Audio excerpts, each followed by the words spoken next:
Ranchi jail की एक कोठरी में महज 25 साल का एक युवा आखिरी सांस लेता है। अंग्रेज सरकार घोषणा करती है कि उसकी मौत हैजे से हुई है, लेकिन सवाल उठता है कि क्या सचमुच ऐसा था?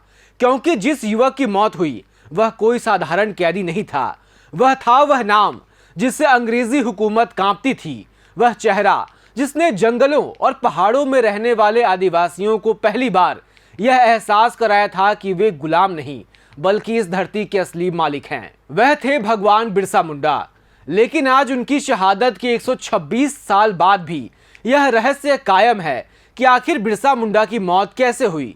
क्या यह बीमारी थी? क्या अंग्रेजों की कोई साजिश? आइए जानते हैं बिरसा मुंडा की गिरफ्तारी से लेकर उनकी शहादत तक की पूरी कहानी। 19वीं सदी के अंतिम वर्षों में छोटा नागपुर की धरती पर एक ऐसी क्रांति जन्म ले रही थी जिसने अंग्रेजी शासन की नींद उड़ा दी थी। बिरसा मुंडा ने आदिवासियों को संगठित किया और उलगुलान यानी महाविद्रोह का बिगुल फूंका। उनका आंदोलन सिर्फ अंग्रेजों के खिलाफ नहीं था, यह उन जमींदारों, महाजनों और बिचौलियों के खिलाफ भी था जो आदिवासियों की जमीन छीन रहे थे। अबुआ दिशुम अबुआ राज यानी अपना देश अपना राज का नारा जंगलों में गूंजने लगा था।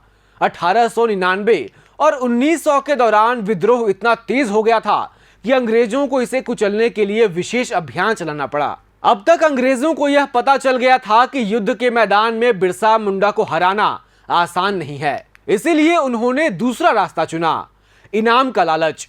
सरकार ने बिरसा की सूचना देने वालों के लिए इनाम घोषित कर दिया। कई महीनों तक अंग्रेज जंगलों में भटकते रहे, लेकिन बिरसा उनके हाथ नहीं आए। फिर आया वह दिन जिसने इतिहास बदल दिया। 3 फरवरी 1900 को चक्रधरपुर के पास जमकोपाई जंगल में बिरसा मुंडा को गिरफ्तार कर लिया गया। कहा जाता है कि कुछ लोगों ने पैसों और इनाम के लालच में उनकी सूचना अंग्रेजों तक पहुंचा दी थी।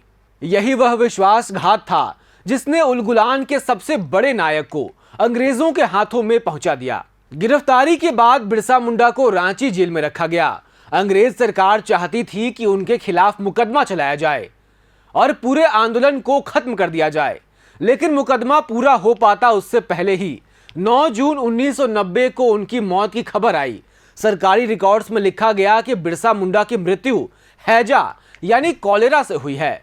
लेकिन यहीं से शुरू होता है सबसे बड़ा रहस्य।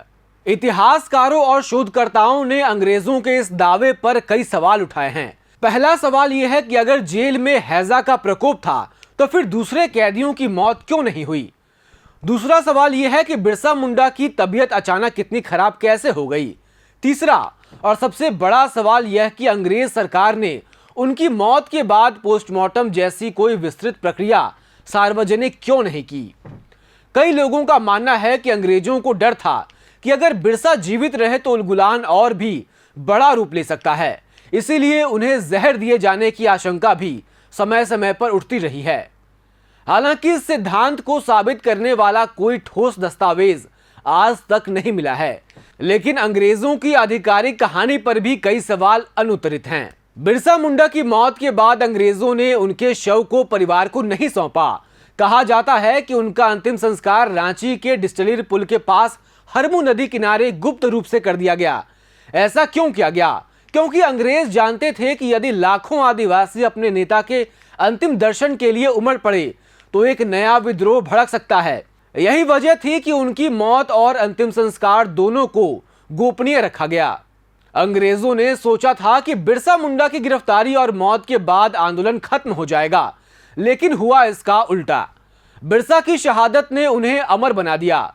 उनकी लड़ाई का असर इतना व्यापक था कि बाद में अंग्रेजों को छोटा नागपुर टेनेंसी एक्ट, जिसे आम बोलचाल की भाषा में हम CNT भी कहते हैं, इन जैसे कानून बनाने पड़े जिनका उद्देश्य आदिवासियों की जमीन की रक्षा करना था। आज भी झारखंड, उड़ीसा, छत्तीसगढ़ और देश के कई हिस्सों में बिरसा मुंडा सिर्फ एक ऐतिहासिक व्यक्ति नहीं बल्कि जननायक और भगवान के रूप में पूजे जाते हैं। आज 126 साल बीत चुके हैं, लेकिन यह सवाल आज भी इतिहास के पन्नों में दर्ज है कि आखिर बिरसा मुंडा की मौत कैसे हुई? क्या सचमुच वह हैजा था? क्या अंग्रेजों ने उन्हें रास्ते से हटाने की साजिश रची थी, या फिर सच कहीं उन सरकारी फाइलों में दफन हो गया है जो कभी सार्वजनिक हुई ही नहीं? जवाब शायद आज भी इतिहास के धुंध में छिपा हुआ है। आप इस पर क्या सोचते हैं? आपकी क्या राय है? लिखकर हमें जरूर बताएं।